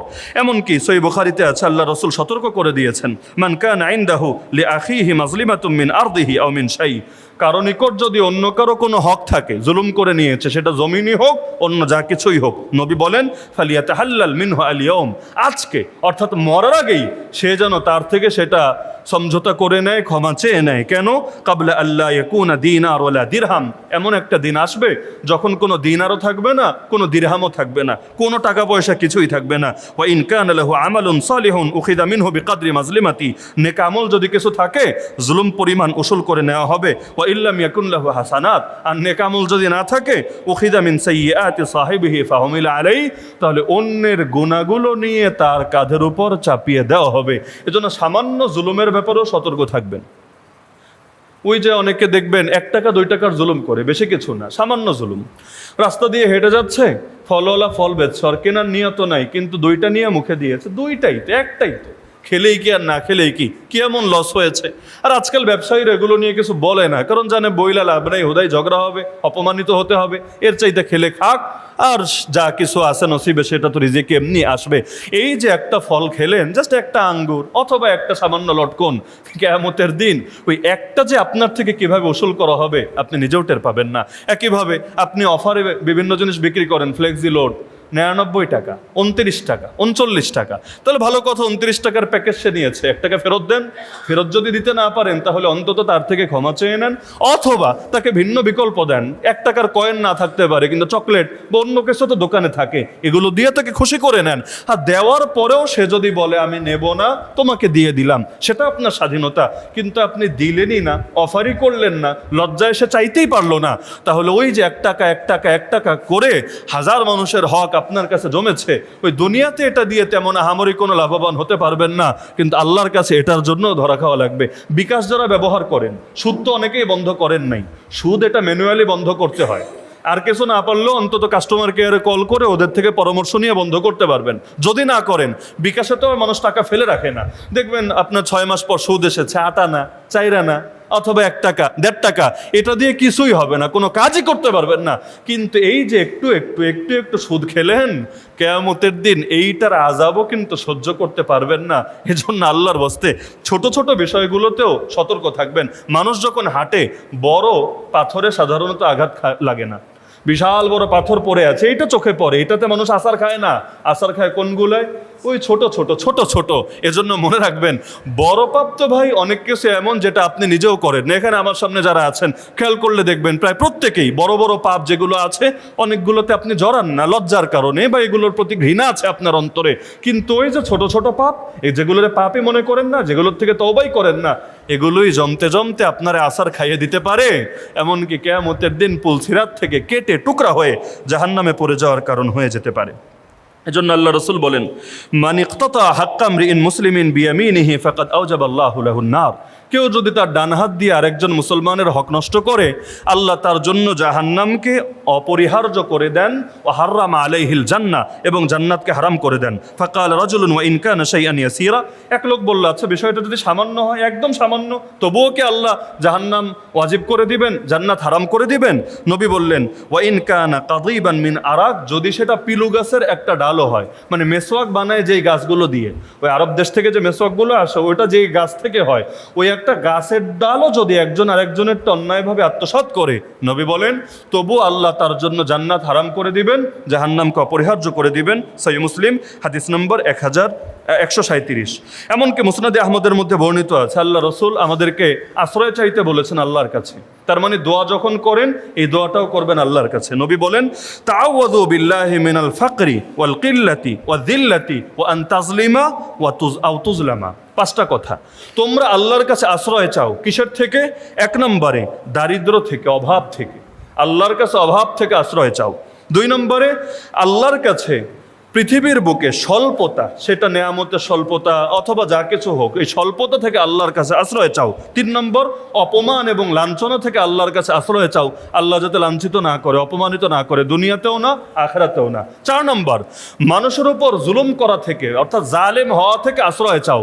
5 নম্বর মাজলুম হওয়া থেকেও আশ্রয় চাও। এখান থেকে কিন্তু দোয়া একটা শিক্ষা আছে, জালেমও হব না, মাজলুমও হব না। এক হাদিসে আছে, নবী বলেন, মুসলমান ধোকা দেয়ও না, মুসলমান ধোকা খায়ও না। তার মানে ইমানদারের বৈশিষ্ট্য হলো ধোকা তো দিবে না, কিন্তু সব জায়গায় ধোকা খাবেন আর বলবেন ভাই আমি খাঁটি ইমানদার, আমি খাঁটি বুজুর্গ মানুষ, এজন্য লোকে আমার ধোকা দেয় না। এটা ইমানদারের বৈশিষ্ট্য না। নবী বলেন ইমানদার ধোকা দিবেও না, ধোকা খাবেও না। এমনকি আল্লাহ রসুল বলেন ইমানদার এক গর্তে 2 বার ছবল খাবে না। ভুলে যদি পা দিয়েও বসে, মাছ ধরতে গেলে অনেক সময় ওই মাছের গাতা ভেবে হাত ঢুকায় দেয়, পরে সাপের কামড় খায়। তো নবী বলেন মুসলমান এক গর্তে 2 বার সাপের ছবল খাবে না। মানে কোনো ভুল যদি জীবনে হয়েও যায়, একবার হবে, দ্বিতীয়বার হবে না। যদিও আমাদের ভুল নিয়মিতই হতে থাকে। পাবলিক যতদিন পর্যন্ত একই ভুলের পুনরাবৃত্তি করতে থাকবে, কোরআনের আয়াত মনে রাখবেন, নিশ্চয়ই আল্লাহ কোনো জাতির অবস্থা ততদিন পরিবর্তন করবেন না যতদিন না তারা নিজেরা নিজেদের অবস্থা পরিবর্তন করে। মানুষ একবার ভাবে আমেরিকার আদর্শেই শান্তি, একবার ভাবে না চীন রাশিয়ার আদর্শেই শান্তি, একবার ভাবে অমুক তমুকের আদর্শেই শান্তি। এখন একটা থেকে আরেকটায় যায়, ওটা থেকে আবার আরেকটায় যায়, ওটা থেকে আবার আরেকটায় যায়। লাস্টে গিয়ে আফসোস করে, হায় আল্লাহ শান্তিটা কোথায়? অথচ শান্তি হলো শান্তির মালিকের কাছে, শান্তি হলো শান্তির মালিকের কাছে।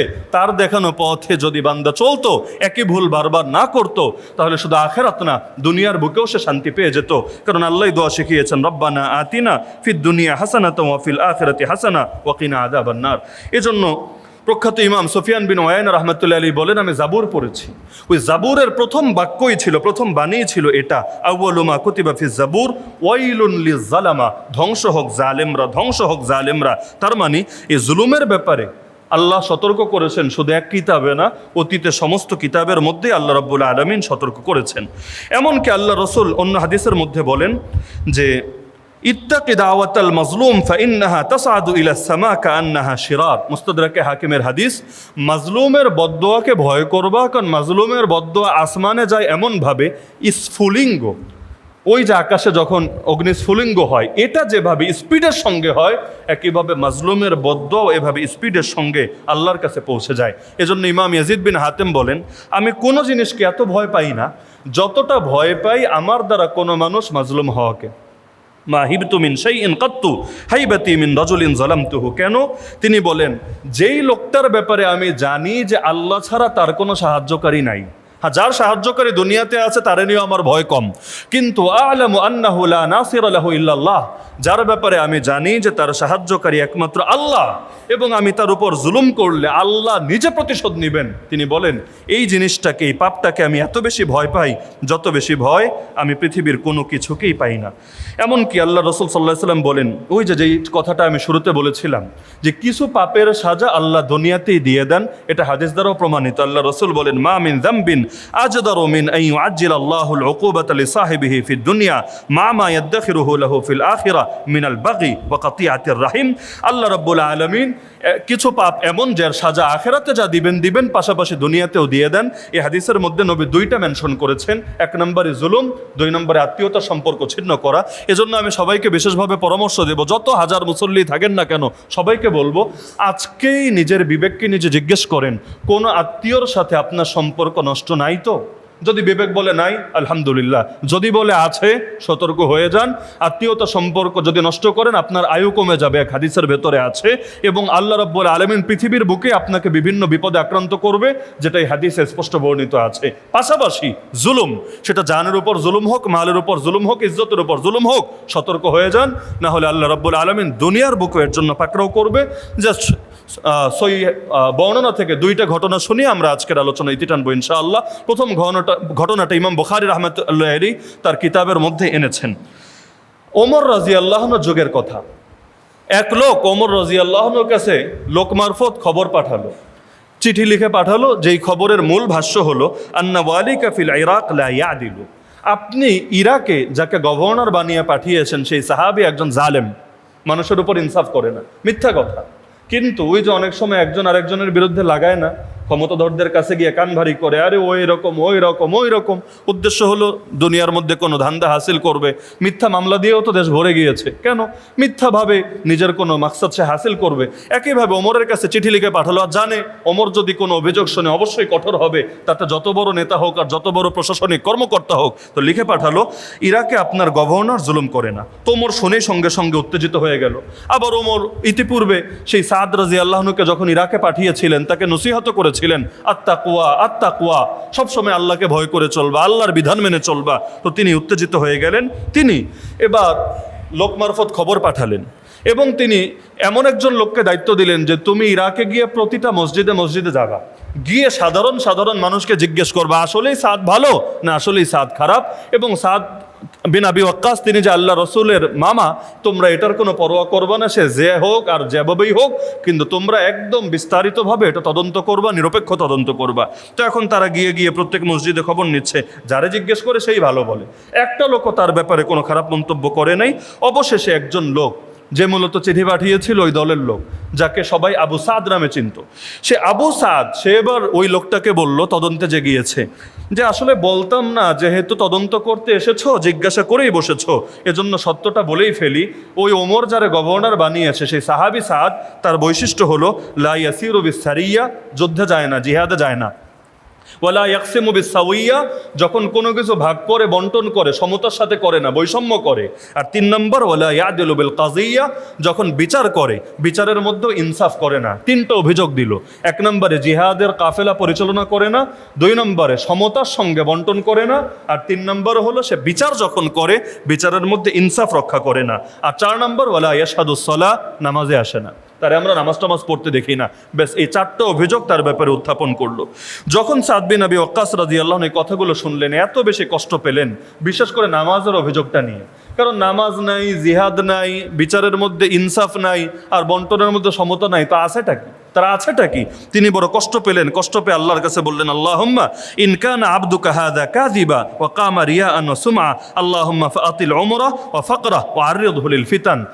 বড় ভয়ঙ্কর একটা বদদোয়া দিলেন যে হে আল্লাহ, সে যদি সত্যবাদী হয় তাহলে সে যা বলেছে এর প্রতিদান দিয়ে দাও, কিন্তু যদি মিথ্যুক হয়, সে যদি মিথ্যা বলে থাকে এবং মানুষের সামনে এটা রিয়া এবং সুমাবশত করে থাকে, তাহলে আল্লাহ আমি তোমার কাছে চাই তুমি তাকে দীর্ঘ জীবন দিও, তাড়াতাড়ি মরণ দিও না, তার দীর্ঘ জীবন দিও, এবং তুমি তার দারিদ্র্য বাড়িয়ে দিও এবং তাকে ফিতনার মধ্যে ফেলে রেখো। তার মানে দীর্ঘ জীবন পাওয়াটাও সবসময় বান্দার জন্য নেয়ামত হয় না, কখনো এটা বড় পরীক্ষা হয়। তো তিনি বললেন দীর্ঘ জীবন, তার জীবনটারে লম্বা করে দিও, দারিদ্র্য বাড়িয়ে দিও, আর তারে ফিতনার মধ্যে ফেলে রেখো। আল্লাহ রাব্বুল আলামিন এই বিখ্যাত সাহাবীর দোয়া এমনভাবে কবুল করলেন, ওই লোক যার ব্যাপারে বদদোয়া দিয়েছেন 100 বছর ক্রস করেছে, এত লম্বা হায়াত পেয়েছে, কিন্তু তার বৈশিষ্ট্য হয়ে গিয়েছিল এটা, এই বুইরা বয়সে এসেও লম্পটতা ছাড়তে পারতো না। রাস্তাঘাটে চিপায় চাপায় যেখানেই নারী পেত, সেই নারীর গায়ে হাত দিত, তাদেরকে উত্ত্যক্ত করত, ইফটিজিং করত, তাদেরকে যৌন নিপীড়ন করত। এমনকি একটা পর্যায়ে তার অবস্থা এমন হলো, লোকে গিয়ে তাকে বলতো আনতা শাইখুন কাবীর, আরে আপনি একজন অশীতিপর বৃদ্ধ, এই বয়সেও আপনি এভাবে নারীদের সঙ্গে এই সমস্ত লম্পটতা আপনি দেখাচ্ছেন। তখন সে বলতো, আরে শাইখুন কাবীরুন মাফতুন আসাবাতনি দাওয়াতু সাদ। বুঝতো, সে বলতো, আরে যদিও আমি বুড়া, কিন্তু আমি ফিতনায় আক্রান্ত এক ব্যক্তি, সাদের বদদোয়া আমাকে পেয়ে বসেছে, আমি ছাড়তে চাইলেও ছাড়তে পারি না, বহুবার চেষ্টা করেছি, অন্তত বুড়াকালে আমি এগুলো করব না, লজ্জিত হব না আমার নাতির বয়সী পুতির বয়সী মানুষের সামনে, কিন্তু দেখো আমি ছাড়তে পারি না। অবশেষে এমন হলো, আব্দুল মালিক বিন উমাইর বলেন, আমি দেখলাম তার চোখের উপরের এই যে অংশটা, এটা পড়তে পড়তে ঝুলতে ঝুলতে চোখ পর্যন্ত ঢেকে গেল, কিন্তু ওই বয়সে গিয়েও সে এটা উঠিয়ে পর্যন্ত নারীদের দিকে কুদৃষ্টি দিত এবং তাদের সঙ্গে আকাম কুকাম করার চেষ্টা করত, আর সমাজের মধ্যে সারা জীবন লজ্জিত, লাঞ্ছিত, অপমানিত হতো। এজন্য মনে রাখবেন, আল্লাহ যদি কাউকে অপমানিত করেন, আগেও আমরা একদিন আলোচনা করেছিলাম, তাহলে সাধারণত এটা দুইটা যে কোনো একটা কারণে হতে পারে। এক হলো গোপন পাপের কারণে, আর এক হলো মাজলুমের বদদোয়া যদি থাকে আপনার উপরে, মাজলুমের বদদোয়া, অথবা আলেম, বাবা মা, শিক্ষক, যে কারো সাথে বেয়াদবি, তাহলে আপনার জন্য এটা বিশাল বড় ক্ষতির কারণ হতে পারে। হ্যাঁ, বেয়াদবি আবার কোনটাকে বলে এটা স্পষ্ট রাখা দরকার। না হলে ইব্রাহিম আলাইহিস সালামকে হাজরের সাথে বেয়াদবি করেছিলেন? ইব্রাহিমের বাপ তাকে যে মূর্তি পূজা করতে বলেছিল, তিনি যে রাজি হন না, এটাকে বেয়াদবি ছিল না? হকের উপর প্রতিষ্ঠিত থাকাকে বেয়াদবি বলে না। আপনার শিক্ষক যদি আপনাকে কোনো পাপ করতে বলে, আপনি পাপ না করেন, এটার নাম বেয়াদবি না। কিন্তু আপনি যেটাকে আসলেই বেয়াদবি বলে সেটা যদি করেন আর দিল থেকে কষ্ট পেয়ে থাকেন, আর আপনি যদি ক্ষমাও না নিয়ে থাকেন, আপনার জন্য এটা দুনিয়ার মধ্যেও বড় ভয়ঙ্কর পরিণতি বয়ে আনতে পারে। সর্বশেষ যেটা বলে আজকে আমরা আলোচনার ইতি টানবো, সাইদ বিন যায়েদ রাদিয়াল্লাহু আনহু, ইনিও জান্নাতের 10 জন সুসংবাদ প্রাপ্তের একজন। সাইদ বিন যায়েদ, আগের ঘটনা শুনলাম সাদ বিন আবি ওয়াক্কাস, যিনি জান্নাতের সুসংবাদ প্রাপ্ত, আর সাইদ বিন যায়েদ ইনিও জান্নাতের সুসংবাদ প্রাপ্ত। তার ব্যাপারে এক মহিলা, ওই বনু উমাইয়ার জামানার ঘটনা, উমাইয়া শাসন আমলে এক মহিলা যার নাম আরওয়া বিনতে উওয়াইস, সে অভিযোগ দায়ের করলো যে জান্নাতের সুসংবাদ প্রাপ্ত সাহাবী তার জমি মেরে খেয়েছে, নাউযুবিল্লাহ মিন যালিক, তার জমি আত্মসাৎ করেছে, এবং তার পাশাপাশি জমি ছিল যে এটা থেকে নিয়ে তার নিজেরটার সাথে মিলিয়ে নিয়েছে। এখন সে গিয়ে বিচার দিল, জালামানি ও আখাযা আরদি, আরে সে তো আমার উপর জুলুম করেছে, আমার জমি নিয়েছে, আমি এখন ইনসাফ চাই। তো ওই সময়ে মদিনার যিনি গভর্নর ছিলেন তার নাম ছিল মারওয়ান ইবনুল হাকাম, অনেকে ইতিহাস যারা পড়েছেন নামের সঙ্গে পরিচিত। তো মারওয়ান ইবনুল হাকাম তাকে ডেকে আনালো। তো এই বয়সে এসে আল্লাহ রসুলের এত বিখ্যাত সাহাবী, জান্নাতের সুসংবাদ প্রাপ্ত, এই অভিযোগটা তার কাছে বড় কষ্টের বিষয় হয়ে দাঁড়ালো। তিনি বললেন, দেখো আমি কিভাবে জুলুম করতে পারি, যেখানে আমি নিজে ডাইরেক্ট আল্লাহ নবীর জবান থেকে আমার কান দিয়ে শুনতে পেরেছি, নবী বলেছেন, কেউ যদি কারো 1 বিঘত পরিমাণও জমি জুলুম করে নেয়, কিয়ামতের দিন 7 তবকা জমিন আল্লাহ তার গলার মধ্যে ঝুলিয়ে দিবে। এটা শোনার পরে আমি কিভাবে জুলুম করতে পারি বলো? কিন্তু তারপরও সেই নারী তার দাবিতে অটল আছে। অবশেষে তিনি বদদোয়া দিলেন, হে আল্লাহ, এই মহিলা দাবি করছে আমি নাকি তার উপর জুলুম করছি, আল্লাহ সে যদি সত্যবাদী হয় তাহলে তো ঠিক আছে, কিন্তু সে যদি মিথ্যাবাদী হয় তুমি তার দৃষ্টিকে অন্ধ করে দিও, এবং সে যেই কূপ নিয়ে আমার ব্যাপারে অভিযোগটা দিয়েছে ওই কূপের মধ্যে ফেলেই তুমি তারে মেরো। যেই কূপের ব্যাপারে অভিযোগ দিয়েছে যে আমি এটা আত্মসাৎ করেছি, এটার মধ্যে ফেলেই তুমি তাকে মেরো। এবং 3 নম্বর কথা, হে আল্লাহ, তুমি আমার ব্যাপারে মুসলমানদের সামনে এমন দলিল স্পষ্ট করে দিও যাতে মুসলমানরা বুঝতে পারে যে আসলেই আমি সত্যবাদী, আমি জুলুম করি নাই। দেখা গেল কয়েকদিনের মধ্যেই প্রচুর বন্যা হয়ে গেল, এমন বৃষ্টিপাত হলো, বৃষ্টিপাতের কারণে ওই যে আগে যে নিশানা দেওয়া ছিল, নিশানাগুলো আড়াল হয়ে গিয়েছিল, সেই নিশানা প্রকাশিত হয়ে গেল, সকলে জেনে গেল আল্লাহ সে তো সত্যই বলেছে। কিছুদিনের মধ্যে দেখা গেল সেই মহিলার দৃষ্টিশক্তিও হঠাৎ করে হারিয়ে গিয়েছে, আর আগে তো এত উন্নত চিকিৎসাও ছিল না, ভালো ডক্টরের কাছে গিয়ে চিকিৎসা করাবে। অবশেষে একদিন মহিলা হাঁটতে হাঁটতে, চোখে তো দেখে না, লাঠি নিয়ে হাঁটতে হাঁটতে ওই নিজের কূপ যেটা নিয়ে সে অভিযোগ দিয়েছিল ওই কূপের মধ্যে পড়েই মারা গেল। এবং সেই সাইদ বিন যায়েদ রাদিয়াল্লাহু আনহু বদদোয়ার ফল গোটা জাতি দেখতে পেল, আজও ইতিহাসে সেটা সংরক্ষিত থাকলো। এজন্য হাজ্জাজ বিন ইউসুফ তো অনেকরে বন্দি করেছিল, এক বন্দি তাকে জেলখানা থেকে ছোট্ট একটা চিরকুট লিখে পাঠালো, যার বাক্যটা ছিল ভয়ঙ্কর, ইয়া হাজ্জাজ কাদ মাদা মিন বুসিনা আইয়াম ওয়া মিন নাইমিকা আইয়াম, আমাদের কষ্টের দিনগুলো চলে যাচ্ছে, তোমার বিলাসিতার দিনগুলো চলে যাচ্ছে, ওয়াল মাউইদু আল কিয়ামা, কিয়ামতের দিন আমাদের দেখা হবে, ওয়া সিজনু জাহান্নাম, সেদিনের জেলখানা সেটার নাম কিন্তু হবে জাহান্নাম। অবশেষে একটা কবিতা লিখে দিল, ستعلم يا ظلوم إذا التقينا غدا عند الإله من الملوم أما والله إن الظلم للؤم وما زال الظلوم هو الملوم إلى الديان يوم الدين نمضي وعند الله تجتمع الخصوم এজন্যই পুরো আলোচনার খোলাসা আমি যদি এক বাক্যে বলি, আল্লাহ যদি কখনো আপনাকে মাজলুমানা হালতে ফেলেন, আলহামদুলিল্লাহ, আপনি সেই সময় মনে রাখবেন আপনি আল্লাহর এত কাছে চলে গিয়েছেন, এখন যদি দোয়া করেন আল্লাহ আপনার দোয়া কবুল করবেন, আপনি মুস্তাজাবুদ দাওয়া হয়ে গিয়েছেন। তবে খবরদার কারো উপর এক টাকারও জুলুম করবেন না, একটা আঘাতের জুলুমও করবেন না। জাস্ট একটা চর, জাস্ট একটা ধাক্কা, জাস্ট একটা গালি, জাস্ট পৃথিবীতে সামান্য সামান্য হক নষ্ট করা, এগুলো কিয়ামতের দিন আপনার জান্নাতে যাওয়া ঠেকিয়ে দিতে পারে। আল্লাহর হক তো সবাই নষ্ট করেন, সবাই করেন, পাপ তো সবার দ্বারাই হয়, কিন্তু আল্লাহর ওয়াস্তে আল্লাহর বান্দার হক নষ্ট করতে যায়েন না। দুনিয়াতে বহু মানুষ এমন আছে, তারে কিছু বললে সে হজম করবে, তার মায়েরে বইলে দেখেন, তার স্ত্রী নিয়ে বলে দেখেন, তার বাচ্চাকে নিয়ে বাচ্চার গায়ে হাত তুলে দেখেন, সে আপনাকে ছেড়ে কথা বলবে না, প্রয়োজনে আপনারে জানেও মেরে ফেলতে পারে। বহু মানুষ এমন আছে, নিজের উপর আঘাত আসলে সহ্য করে নেয়, অন্যের উপর আঘাত আসলে সেক্ষেত্রে সে ছাড় দেয় না। আল্লাহ রাব্বুল আলামিনের শানও এরকম। কত মানুষ আল্লাহর কত হক নষ্ট করে, আল্লাহ কিছু বলে না, কিন্তু আল্লাহর নবীর শানে যখন বেয়াদবি করে, নবী সাহাবীদের নিয়ে যখন কটূক্তি করে, অথবা আল্লাহর কোনো বান্দার উপর কেউ জুলুম করে, আল্লাহ নিজে সেটার ব্যাপারে ছাড় দেয় না, দুদিন আগে বা পরে এটার জন্য ঠিকই আক্রান্ত করে থাকে। সুতরাং পূর্ববর্তী জালেমদেরকে দেখে পরবর্তী জালেমরা যদি শিক্ষা না নেয়, সকলের ক্ষেত্রে আমার আল্লাহর আচরণ একই হবে, আমার আল্লাহর আচরণে পরিবর্তন আসবে না। ফালান তাজিদ আলি সুন্নাতিল্লাহি তাবদিলা। সুতরাং জালেম হওয়া থেকে আশ্রয় চান আল্লাহর কাছে। আর যদি আল্লাহ মাজলুমানে হালতে ফেলেন, সমস্যার কিছু নাই, সবর করেন, ইন্নাল্লাহা মা'আস সাবিরিন। কিন্তু নিজে মাজলুম হয়েও কোনোদিন অন্যের উপর জালেম হতে যায়েন না, না হলে দুনিয়াতে কেউ বিচার করুক বা না করুক, আল্লাহর বিচার থেকে কেউ রক্ষা পাবেন না। আল্লাহ আমাদের সবাইকে তৌফিক দান করুন, আমিন। ওয়া আখিরু দাওয়ানা আনিল হামদুলিল্লাহি রাব্বিল